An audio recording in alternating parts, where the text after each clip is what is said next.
say, I don't want to come here. I wanted to come here. Now, here are the things in the crime intelligence that I wish the commission should. It's about this informant. The handler is alive. I'll provide the name of the handler at any given time. Commission should. It's about this informant. The handler is alive. I'll provide the name of the handler at any given time. It was about the cash in transit which happened in Limpopo. There was a success. 17 people died in that. That informant was the 18th person, but did not die. Because of the nature of the operation, we knew he was alive. And he came to Gauteng.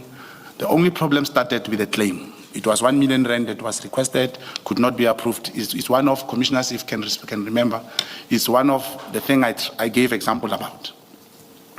The source said 1 million came out. He still cannot give the proof. But the 50,000 rand which was prepared to be given to this informant finally came out. And General Kumalo, Lieutenant General Kumalo, insisted and instructed that Brigadier Sebola must accompany the handler to meet with the informant, something which was very strange. But with the pressure, because there's always this feeling that when the handler is given money, they share the money with informant or whatever, but there's always a challenge. But this is what happened. They went to meet the informant.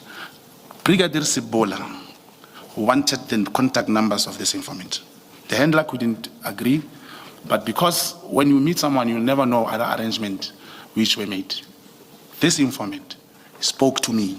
This informant spoke to the handler that I'm being followed ever since we met. Commissioner's state informant was shot 16 bullets and was buried. Well, there you have it.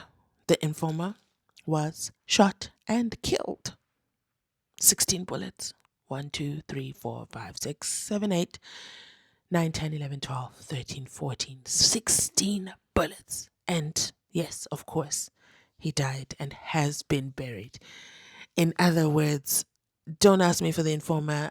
Don't ask to speak to him. Don't call him as a witness. He does not exist. Oh, no. Let me say it correctly.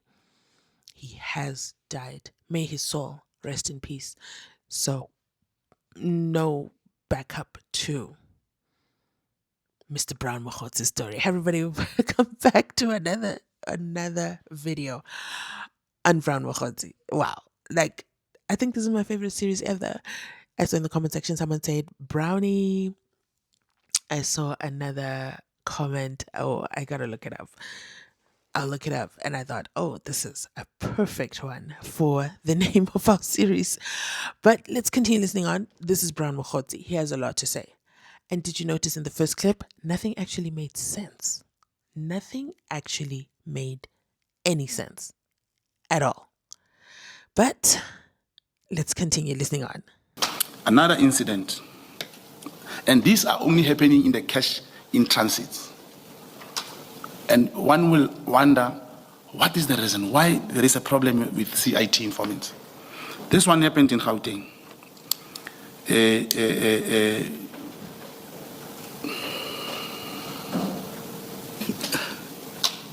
Mr. Judge, is that still an answer to your question?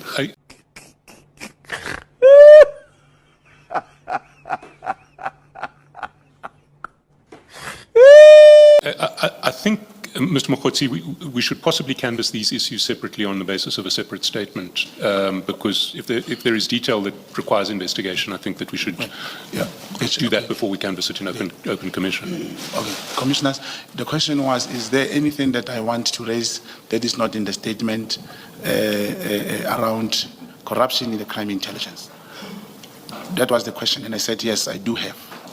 No, I did ask that question, okay. But I think it would be better for us to canvass it. If you're going to give specific allegations, then I think we need to canvass them, investigate them, and we can do that. But I want to... Sorry, Mr. Chairperson, may I just...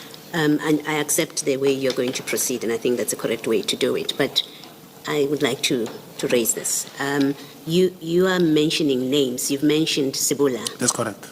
Are you accusing him of anything? And I think in fairness to him, on this very public platform, you should say what it is you're accusing him of, and you have the facts to back it up. Because if you don't have the facts, and if you're not accusing him of anything, you need to say it. I'm not accusing him of anything. I'm saying it is very strange for anyone to accompany the handler All right, no, to I meet the have to informant. stop you. I have to stop you. All right. I have the answer. You're not accusing him of anything. Okay. Thank you. Thank you, Mr. Cheskasen.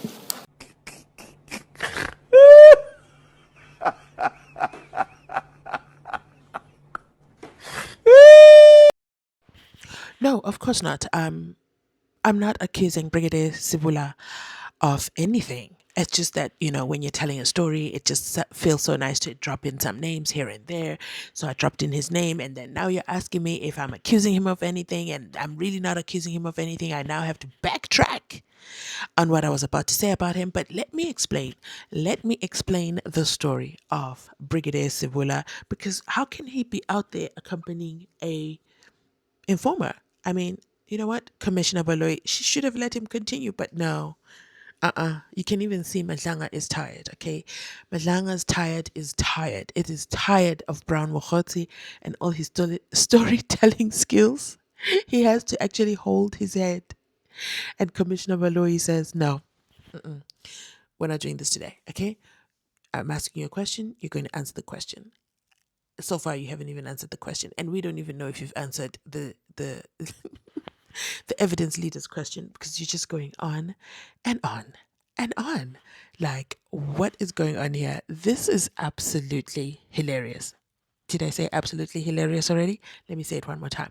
This is absolutely hilarious, and it just drives me into laughter every single time Brown Mogotsi is caught in an entanglement, because what a wow. What a wow. So here's what we know. He had an informer. The informer told him stuff, but then they got a hold of him and he was shot with 16 bullets. How many bullets again were shot at Brown Mogotsi's car? 23, I believe. 23 whole bullets. And then, wait for it, he became an athlete. Unfortunately, he doesn't give me the athlete vibes when I look at his body frame. But he managed to outrun the shooters because he could run. Okay, he ran and ran and ran and ran because they made a mistake and they needed to do a U-turn. What kind of mistake is that? I don't know. If they were in Kabi's, okay, professional version, they were definitely shooting to kill. When did they pass the vehicle that they now needed to turn back? And what vehicle were they driving? I don't know about you, but let me know your thoughts down below. Because, of course, this is absolutely hilarious, and the Brown series continues.